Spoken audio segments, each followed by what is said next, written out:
Golan Heights. In 1973, this rocky terrain on the Israel-Syria border turns into a killing ground. The Golan Heights is Syrian territory, and Syria cannot, will not concede it. A few hundred unprepared Israeli tankers come face to face with 1,200 Syrian tanks. And all I see, from horizon to horizon, the entire Syrian army starts to drive across from me. This was a no-holds-barred fight, and neither side backed down from it. The Golan Heights.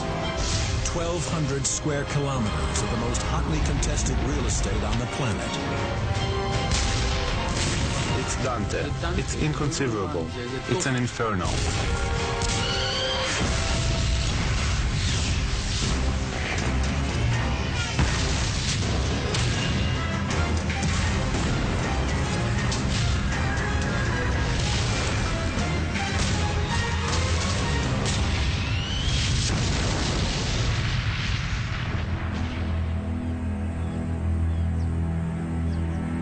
The Golan Heights.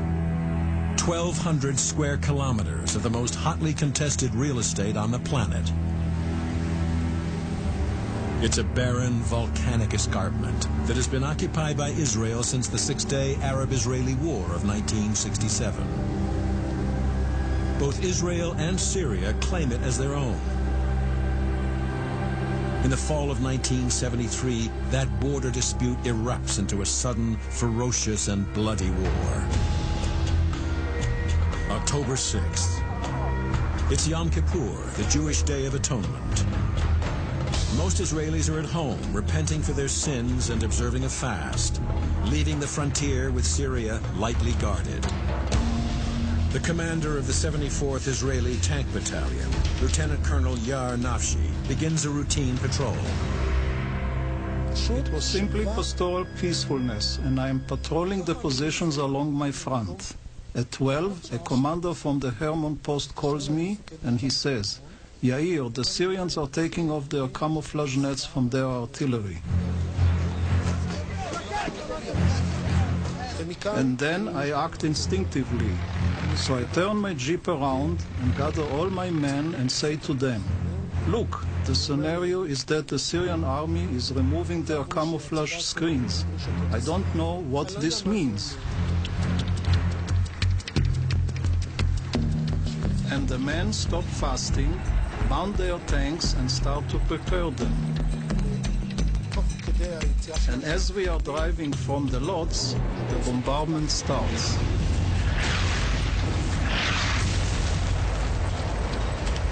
The artillery lands on us, then planes of the Syrian Air Force attack. The Syrians have been planning the attack for 9 months. Israeli intelligence had some clues, but for the men on the front, it's a complete surprise. What these Syrians do is lull Israel into a false sense of security.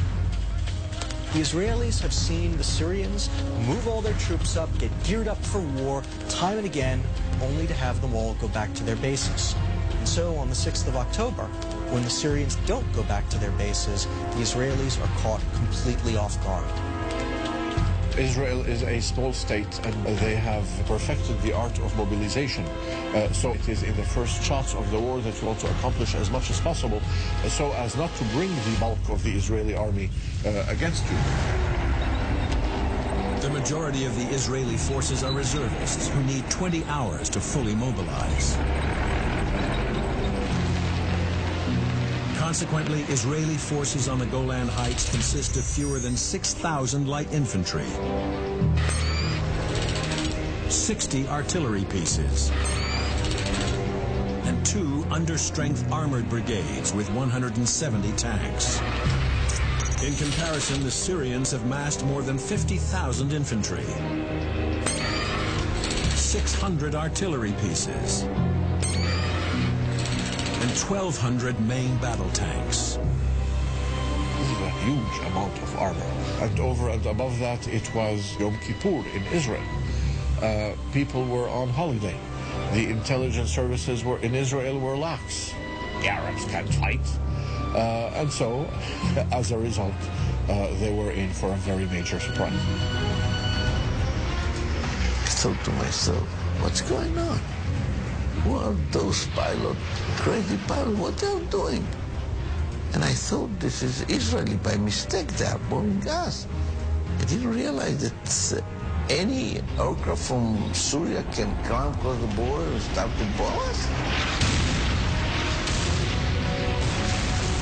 And I couldn't talk after that. I crossed through the barrage of shells, wave after wave.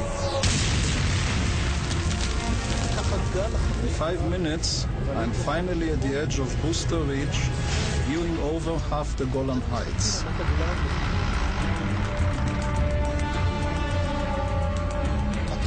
At first, it's small. And then, like rings of cigarette smoke, it slowly gets closer. Bigger and bigger.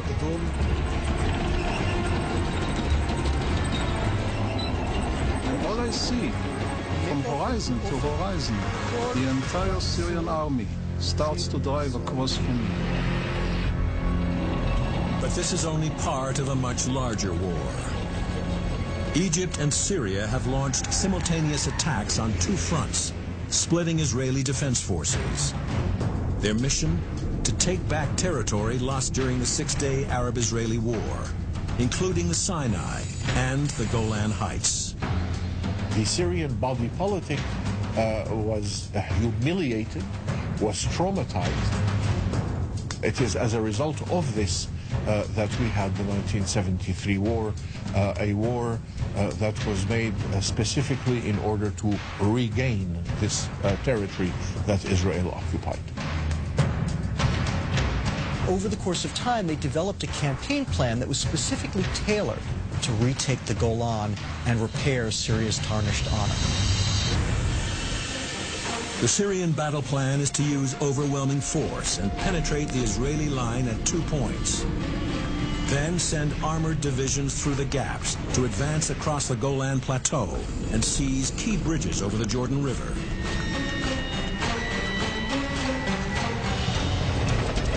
At the spearhead of the Syrian attack are masses of the Soviet-designed T-55 tank. The T-55 at 40 tons is relatively small for a main battle tank, making it hard to hit. Its 100mm main cannon has an effective range of just 2,400 meters, no match for the bigger guns of the Israelis. But that disadvantage is offset by numbers. The Syrians attack the Golan Heights with more than 1,200 T-55s. The defending Israelis with their 170 tanks are outnumbered almost 7 to 1. The Syrians had rehearsed the initial attack on the Israeli positions countless times beforehand. But apparently, one thing that they hadn't quite planned out properly was where to put the bridging equipment.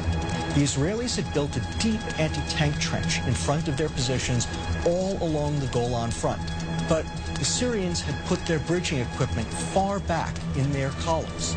And as a result, the first thing that happened was you had Syrian tankers who bizarrely drove straight at the Israelis, drove right into the tank ditch, and as a result were picked off like sitting ducks by Israeli tankers sitting up on the heights overlooking this anti-tank trench.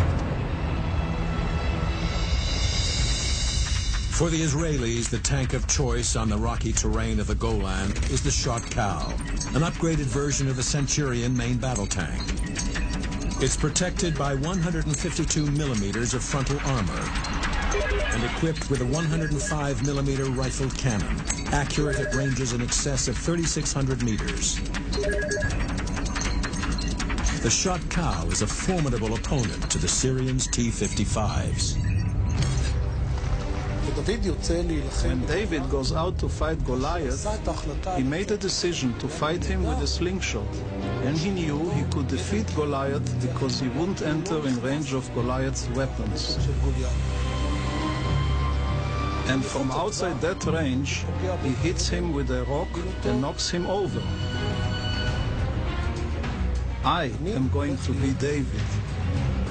The Syrians don't open fire from ranges further than 2,200 meters, but I, in all my training, can fire and hit targets at about 5 kilometers. 4 קילומטר, 5 קילומטר.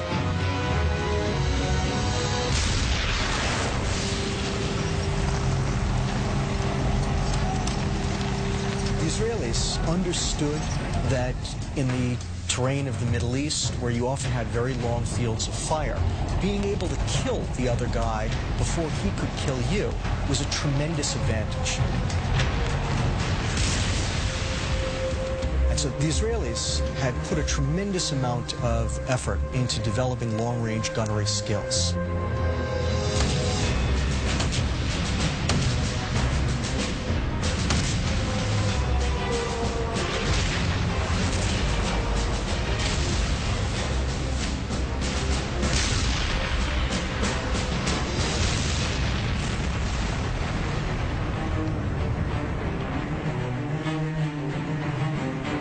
When the initial Syrian attack in the north floundered, the commanders decided that they would nevertheless try to mount some kind of a night operation to see if they couldn't get back on schedule.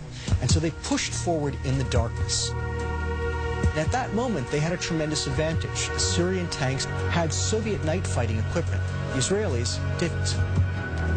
And as a result, when the Syrians began to push into their lines, the Israelis were at a complete loss as to what to do or how to do it.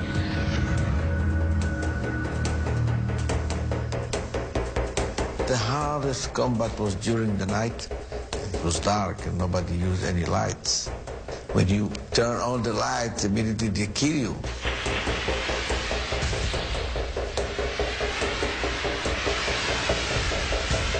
Really the main problem is during the night they had infrared system.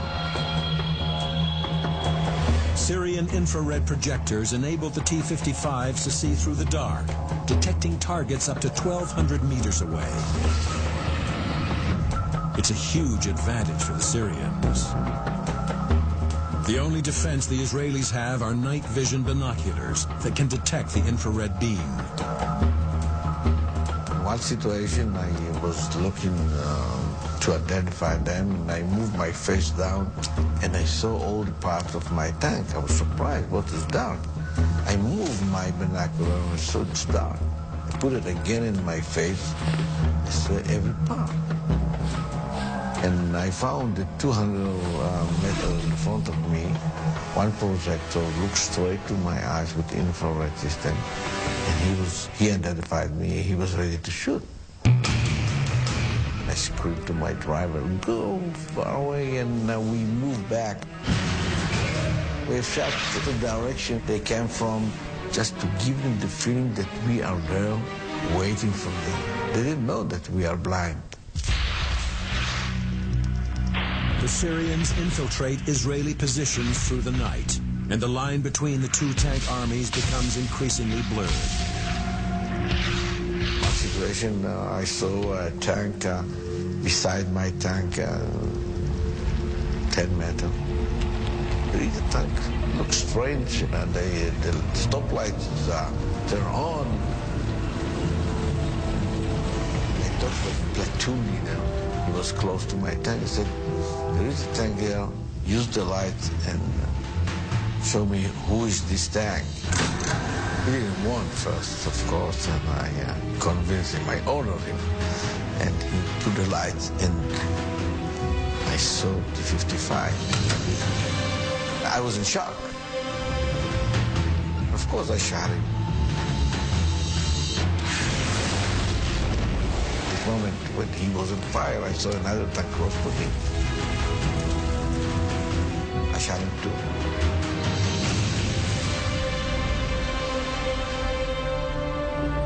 After 18 hours of almost continuous combat, the tankers of the 77th and 74th Israeli battalions have held the line in the North Golan Heights and pay a terrible price.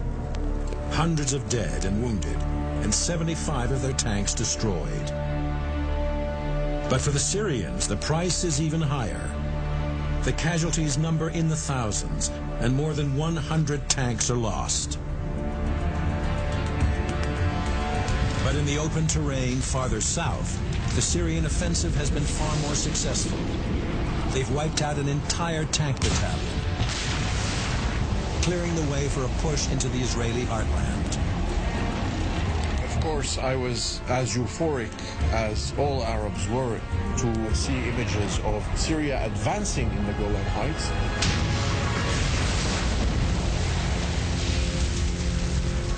The future, not just of Israel, but of the whole Middle East, now hangs in the balance.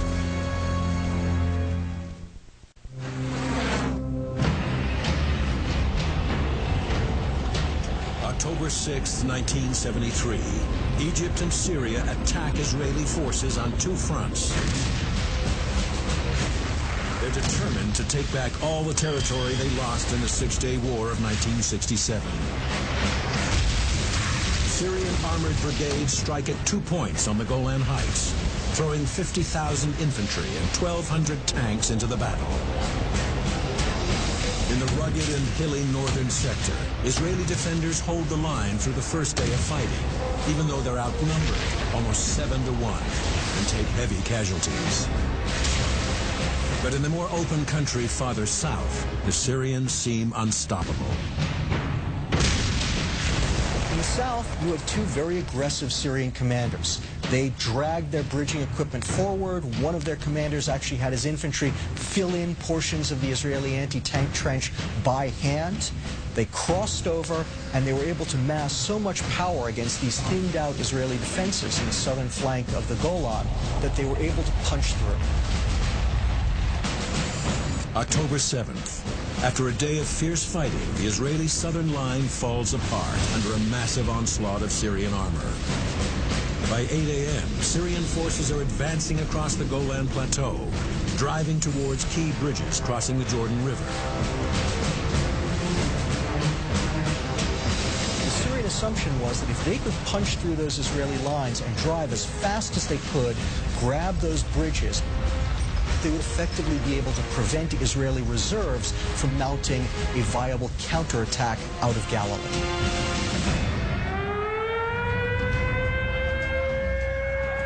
At 2 o'clock when I heard the alarm, I opened immediately the radio. I heard the BBC announcing that the war started in Israel. A heavy battle of armored forces is continuing on the Golan Heights as Syrian armor has been attempting to break the Israeli line and has, according to the news here, been checked by Israeli tanks and artillery. I called my unit, the brigade, and they told me, come immediately, there is a war. The roads were empty, I drove like a hell, and the feeling was that they caught us unprepared.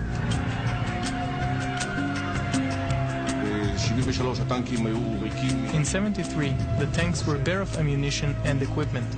They had to be loaded with shells and all of the equipment taken out of storage and organized. If you have the full crew, which are 4 members, it takes something like 4 to 6 hours to prepare it really properly. But during the rush time, we didn't really prepare properly the tanks.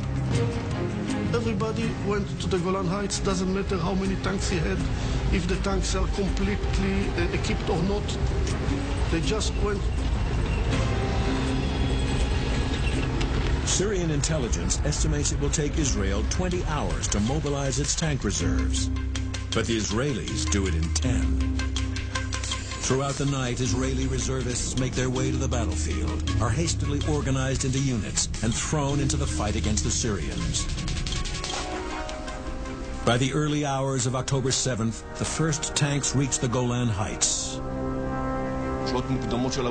In the early morning, we advanced towards the enemy already inside the Golan Heights. Dawn was beginning to break, and we saw lots of tanks. A mask of sorts came down. Now we have to do what is necessary. You don't think about it too much. We opened fire on them, but directional alignments are required to match the barrel of the cannon to the cross of the telescope. But we didn't do this because of our hurried exit. We didn't hit them. It is possible to make battle time alignments, but this is a lot less precise. But it's better than nothing. We hit a few tanks.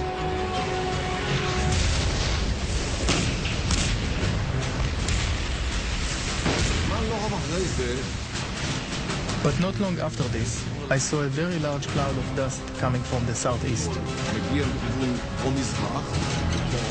And when this cloud got closer, it turns out that it was a very large Syrian force with T-62 tanks. It's the last thing the outnumbered Israelis want to see on the battlefield. The T-62 is an upgraded version of the T-55. Those upgrades include 240 millimeters of frontal armor and a bigger 581 horsepower engine. But the biggest threat is the T-62's 115 millimeter Molot main cannon. Its smooth bore design increases muzzle velocity, giving it a range of nearly 3,000 meters.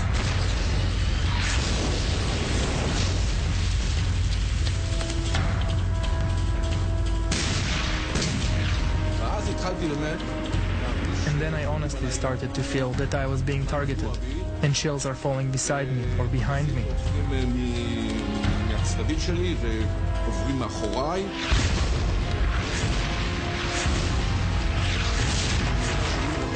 And if the first one is long, the next shell will be short, and then the next will hit me. So I reverse off the firing ramp and look for a new position. We started the battle with maybe 5 or 6 tanks against this very large Syrian force. All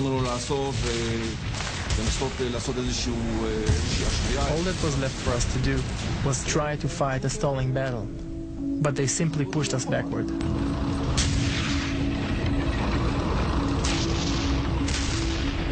It's overwhelming. 4 Syrian brigades, 350 tanks, push through Israeli defenders and advance towards the bridges over the Jordan River.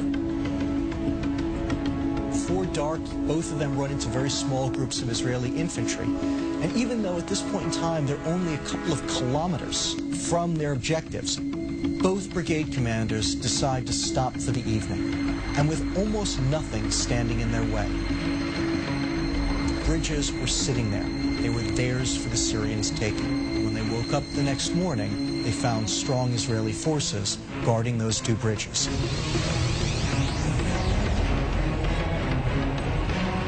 My battalion meet them on the road from the Betecha Valley up to the Golan Heights. The first tanks in our column, they didn't see them. Only the last tank saw them, and he began to shoot. And the commander shouted him, "Why are you shooting? We are in our territory." He said, "This is Syrians, already here." We didn't believe that they arrived so west. Their problem was that the T-55 have only 5 degrees of degradation. That means the cannon can't be aimed very far down. It's a disadvantage for a tank on higher ground, engaging an enemy approaching from below. Beyond that, the Israeli shot cows have a high degree of elevation, making it easier to hit targets above them. They had to expose themselves if they wanted to have enough degradation to shoot at us. So when they expose themselves, we shoot them.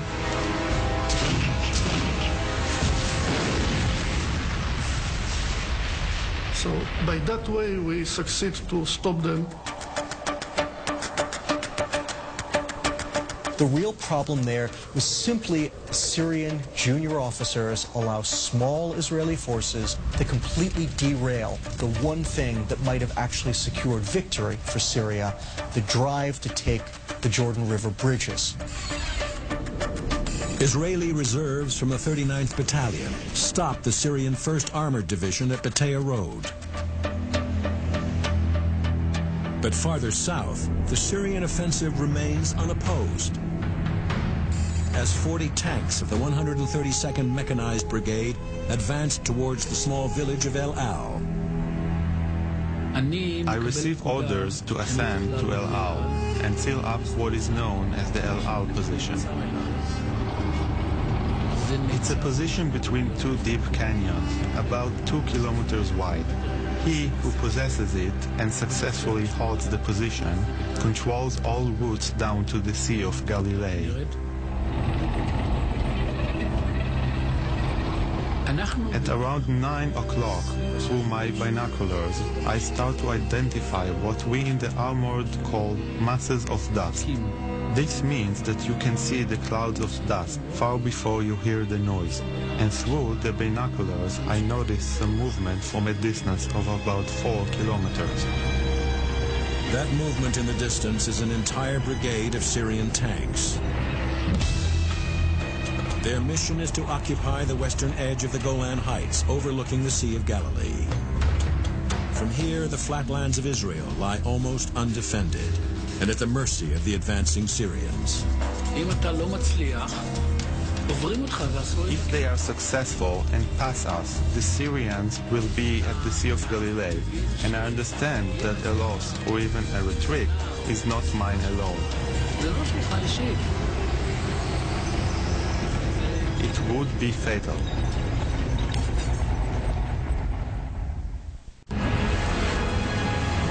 October 7th, 1973. It is 20 hours into the Syrian attack on the Israeli-occupied Golan Heights. And in the rugged and rocky northern sector, 2 Israeli tank units struggle to hold off the Syrians. But in the flatter terrain of the southern Golan, masses of Syrian armor have rolled over the Israelis and are pushing on towards bridges over the Jordan River. At around 9 o'clock, through my binoculars, I start to identify what we in the armored call masses of dust. This movement ahead becomes clearer and clearer, and then we start to identify Syrian tanks. They are getting closer and are stopping at distances of about 1,500 meters, and we start to notice a lot of strikes.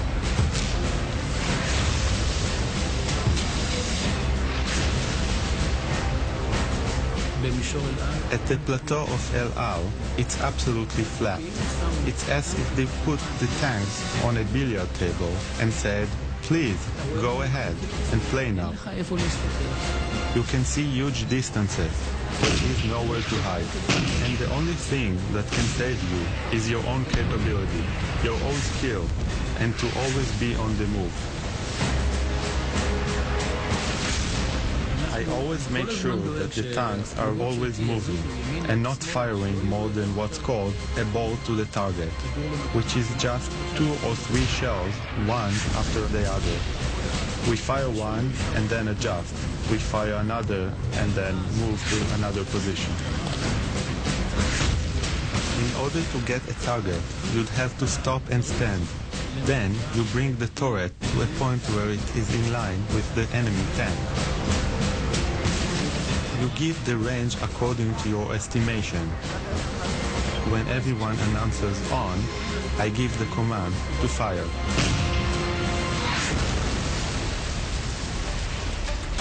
The Israelis, for their part, maneuvered constantly.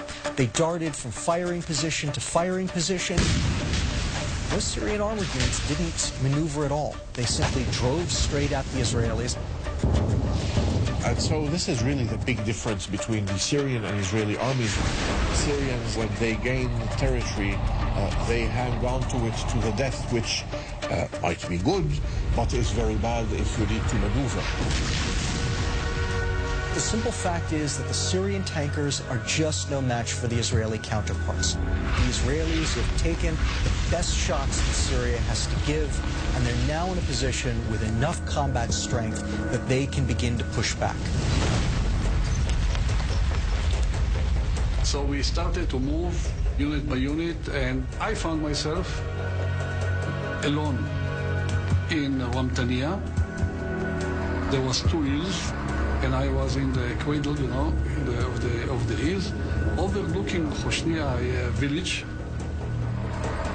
I saw a regiment getting fueled or rearmed and so on. And I started to shoot at them.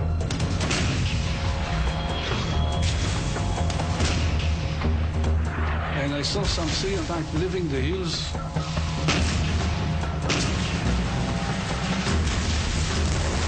And I started to hit one by one because they were standing one next to the other, very, very close.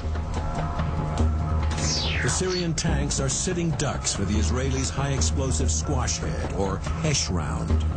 On impact, they squash against the target and explode.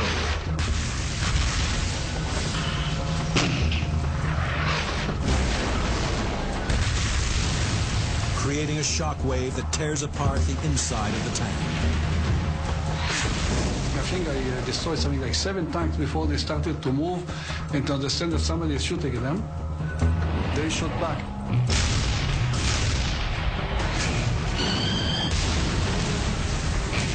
Our tank started to bend. As we evacuated from the tank, after a few meters we left the tank, our tank exploded.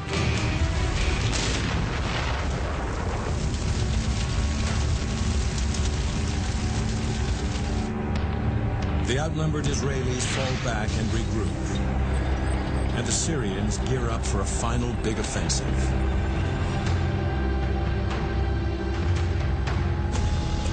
By late evening on the 8th of October, they've assembled an entire armored division, over 250 tanks in Hoshnia, a tiny hamlet in the South Golan, which is about to become ground zero in one of history's greatest tank battles.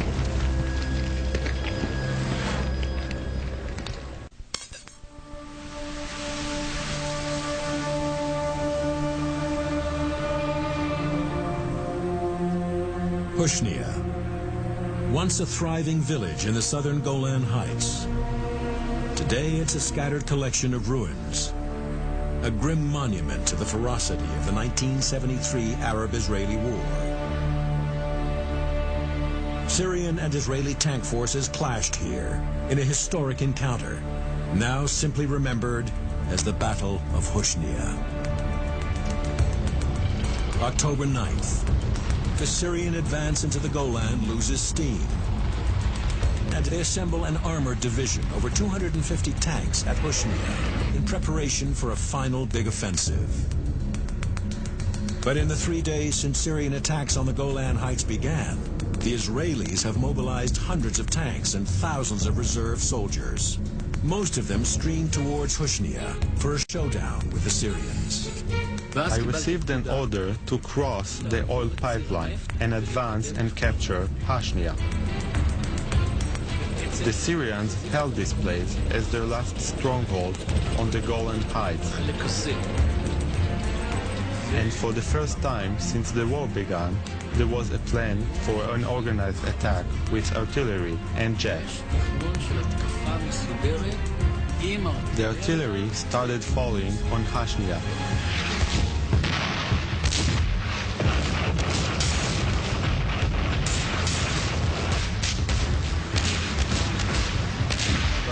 And we, in 2 squads of tanks, started to advance, crossing the territory from the oil line towards the village of Hoshnia. It's dusk, the last light, and you can see the entire village blazing, exploding, and the mosque of Hoshnia in the middle of this whole thing.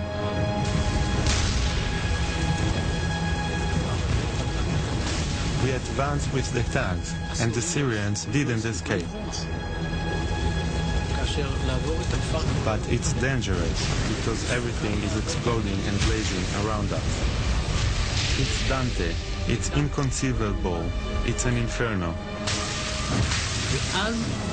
And then, from within the village, outburst Syrian tanks and trucks. They are terrified, trying to escape, and I see a Syrian tank, and it isn't clear if it is able to get out. But then, his turret starts moving in my direction, but my cannon and my turret are farther away, and it's completely clear that I won't be able to target him. He's going to get a bead on me first, and if he does, then I'm a goner.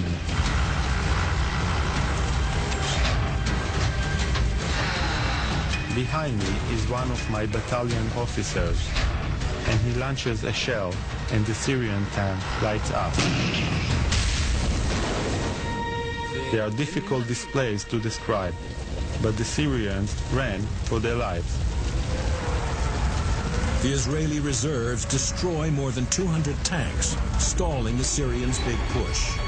By the afternoon of October 9th, the Israelis have retaken most of the southern Golan. But on the northern front, they are still struggling to hold off Syrian forces in a place that will soon become known as the Valley of Tears. In the north, the remnants of the elite 7th Armored Brigade are still just barely holding back the Syrian 7th Infantry Division. The Syrians try one last time to blast through the Israeli positions. They've got 200 tanks, half of them T-62s, and the Israelis are down to less than 30 Centurions.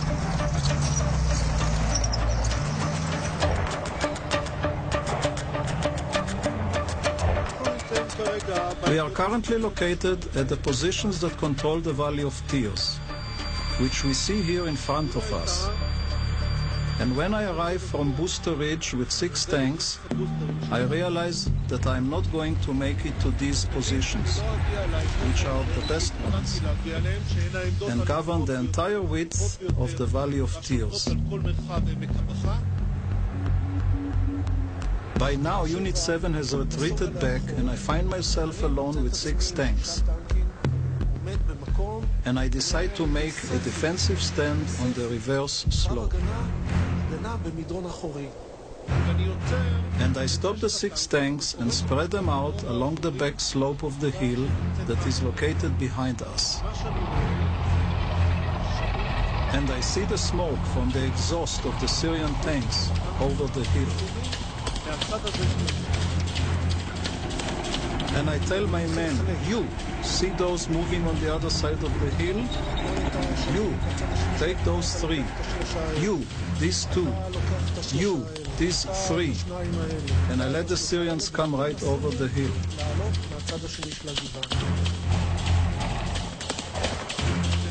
I allow the Syrians to advance, and they head towards the top of the hill with the barrel of their cannons pointed upwards. And I wait for them.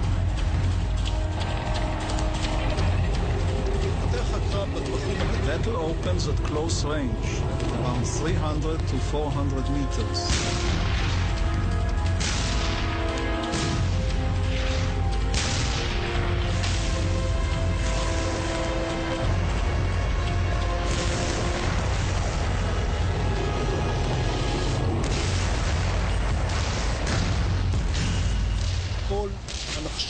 And we stopped their advance towards the main road.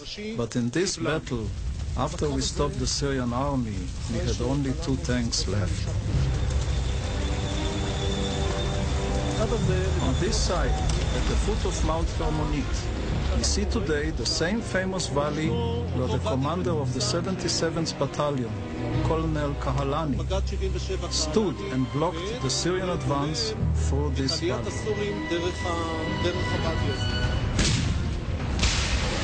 When I came 2 kilometers from the hills, I saw far away Israeli tanks on fire and other tanks around them.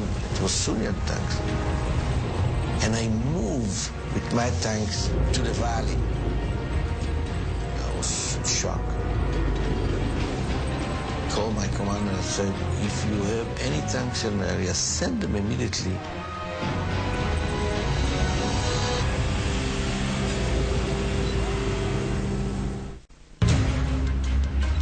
October 9th, 1973. Israeli and Syrian tank forces had been fighting on the Golan Heights for 3 days, with heavy casualties on both sides. The Syrians outnumbered the Israelis and quickly gained the upper hand.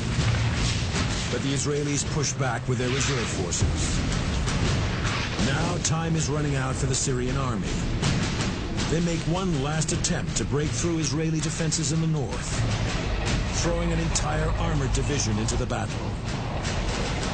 They've got 200 tanks, half of them T-62s, and the Israelis are down to less than 30 Centurions. The main forces is just behind the hill. If they will come to the top of the hills, nobody can stop them. They will run all the way to the Galilee. And I've decided to move forward and to catch the hills and to catch them on the valley. It's a desperate gambit, and the only chance the Israelis have.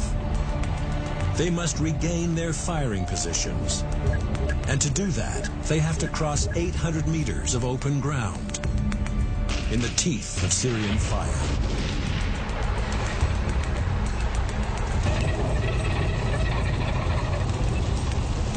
I ordered to move forward like it was written in the book. Nobody moved. And I've decided to move all of them to my frequency, to my radio.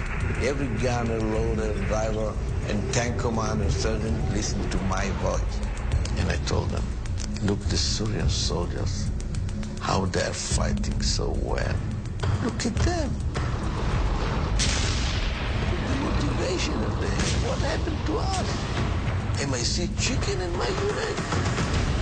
Start to move. And I started to move. I saw another tank joined me, another tank joined me.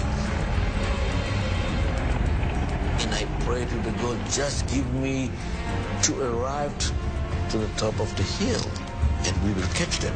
And suddenly another tanks arrived to the hills. And we arrived. The valley was dark from tanks. And we shot like crazy.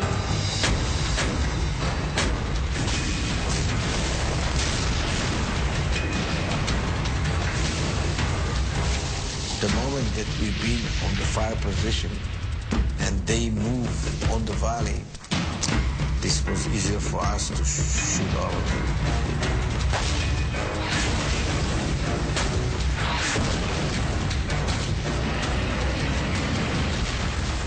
I fought to survive. Some of them, they stopped and they shot and they killed my tanks. Survive around 3-4 tanks, no more than that. I remember that I was trying to count the tanks that we shot all over, and I couldn't. So, so many.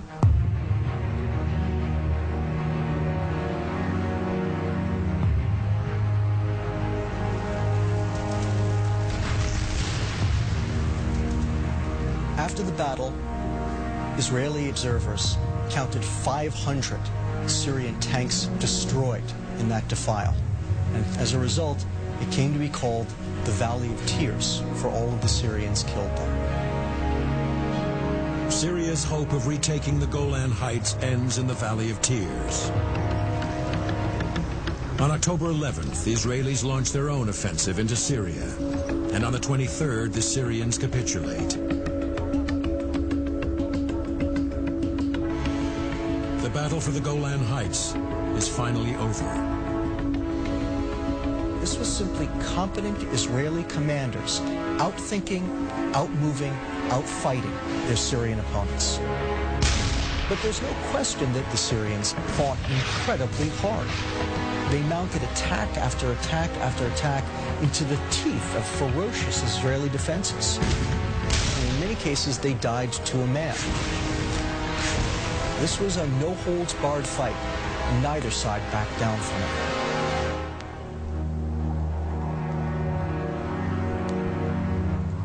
The 1973 Arab-Israeli War lasts just 16 days, but those days are among the bloodiest in the history of armored warfare. The battlefields are left littered with the hulks of destroyed tanks. The Israelis lose between 400 and 500. The two Arab countries somewhere between 12 and 2,200. But the real tragedy is in the human cost on both sides. 21,000 dead and tens of thousands more wounded. Most of my friends I lost during wars. They were 19, 20 years old, no more than that. And I saw them how they fight, and it's unbelievable. And I was very proud. The war ended with disappointment, but it ended with a solemn promise by Syrians and to Syrians and of Syrians that they will get back the Golan Heights one day.